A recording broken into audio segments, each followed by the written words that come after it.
మనం శ్రీమద్ భగవద్గీతలోని chapter 18 shlokas recite చేసుకుంటున్నాం.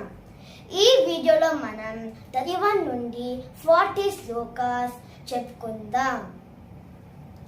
యయా ధర్మమధర్మం చ కార్యం చాకార్యమేవ చ అయథావత్ ప్రజానాతి బుద్ధిః సా పార్థ రాజసీ. అధర్మం ధర్మమితి యా మన్యతే తమసావృతా సర్వార్థాన్ విపరీతాంశ్చ బుద్ధిః సా పార్థ తామసీ. ధృత్యా యయా ధారయతే మనః ప్రాణేంద్రియక్రియాః యోగేన వ్యభిచారిణ్యా ధృతిః సా పార్థ సాత్వికీ.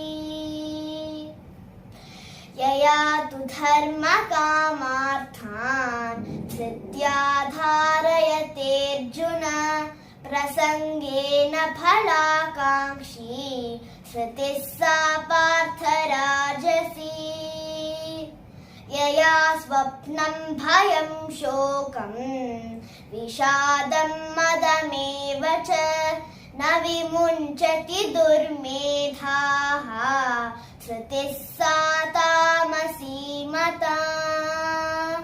సుఖం ద్విదానీం త్రివిధం శృణు మే భరతర్షభ అభ్యాసాద్రమతే యత్ర దుఃఖాంతం చ నిగచ్చతి.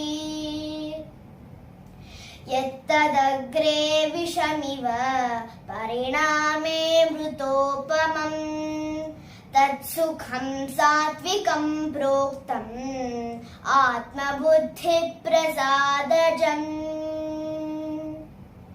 విషయేంద్రియ సంయోగాత్ యత్తదగ్రే మృతోపమం పరిణామే విషమివ తత్సుఖం రాజసం స్మృతం. యదగ్రే చానుబంధే చ సుఖం మోహనమాత్మనః నిద్రాలస్య ప్రమాదోత్థం తత్తామసముదాహృతం. న తదస్తి పృథివ్యాం వా దివి దేవేషు వా పునః సత్వం ప్రకృతిజైర్ముక్తం యదేభిః స్యాత్ త్రిభిర్గుణైః. హరే కృష్ణ.